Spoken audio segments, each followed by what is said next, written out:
Hello and welcome guys, this is your friendly neighborhood Sickshock, and boy do we have something special in store for you, true believers.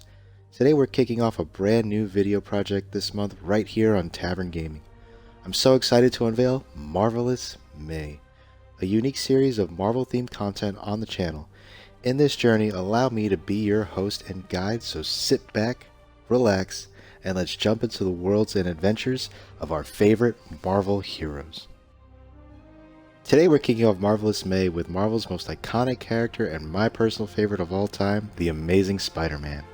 The webslinger has had a huge impact on my life, and he was my first introduction into the world of Marvel Comics. I'd love to talk with you about my own personal history with the one and only Spider-Man.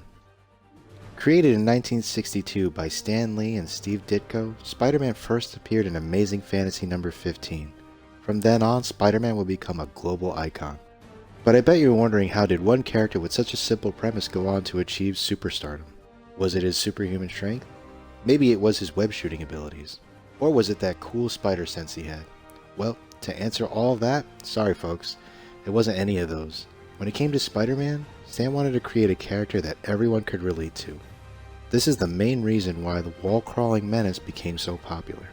Stan, when creating Spider-Man, set out to create a character everyone could put themselves in Spider-Man's, aka Peter Parker's, shoes as he went through everyday problems just like me and you face every day.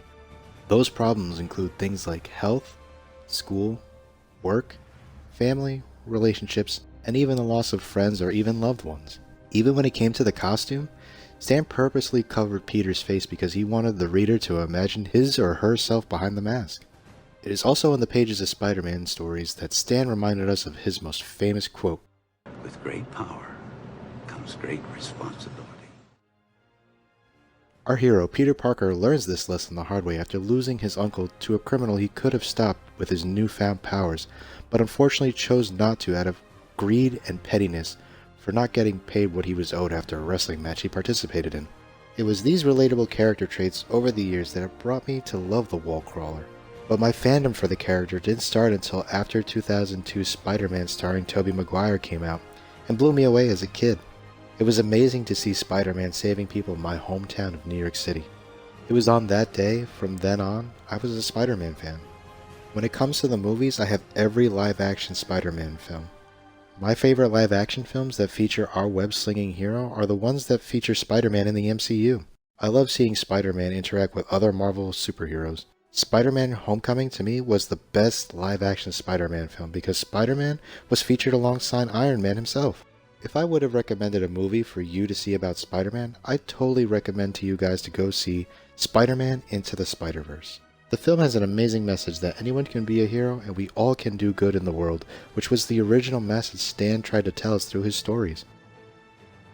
When it comes to Spider-Man merchandise, I own a lot of shirts, wall art, comics, and games. Heck, I even have a tattoo of Spider-Man on my arm. When it comes to comics, the Tavern community members know I can be a real nerd about Marvel characters, especially when it comes to comics about Spider-Man. Honestly, I owe a big thanks to my dad who got me into comics after taking me to see Spider-Man 2002 and other early Marvel movies before the MCU even existed. He would also sometimes take me and my brother to comic book stores to pick up a few books once in a blue moon. So if you're watching this, thanks Dad.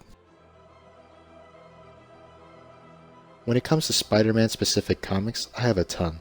And honestly, there's way too much to take out of my collection to show you guys.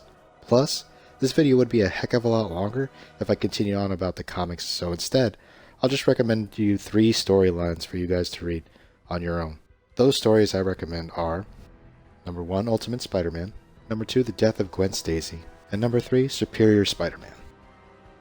Lastly, when it comes to games, I have a ton of them, both physical and digital, that feature the wall crawler, and honestly, I love them all. From the movie licensed games to games that just feature Spider-Man alongside other heroes. You can bet that I'll always pick Spider-Man in those types of games. Especially in fighting games. I love having Spider-Man tag team with my other favorite heroes from Marvel and other franchises.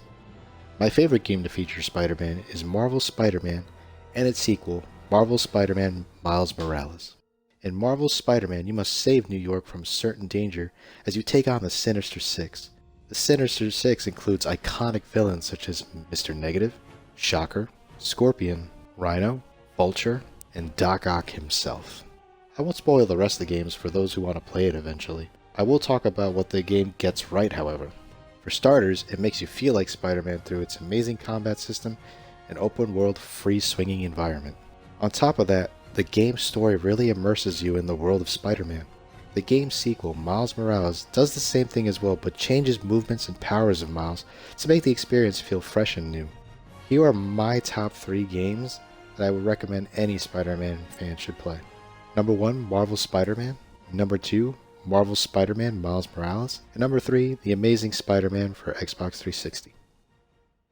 In conclusion, I believe Spider-Man, no matter what iteration you believe is the best, will always have the same positive message that Stan had given us many years ago. That anyone, and yes, that includes you, can make a positive change in our world. No action is too small or insignificant because at the end of the day, someone will benefit from your acts of kindness and caring. So I leave you with this quote from Stan Lee, true believers.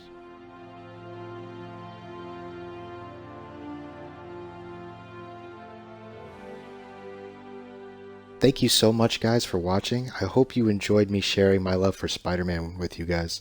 If you enjoyed the video, be sure to subscribe to the channel for future content and liking and sharing the video. It really helps up and coming channels like ours. I'd also love to hear your thoughts about Spider-Man, so feel free to chat with me in the comment section down below.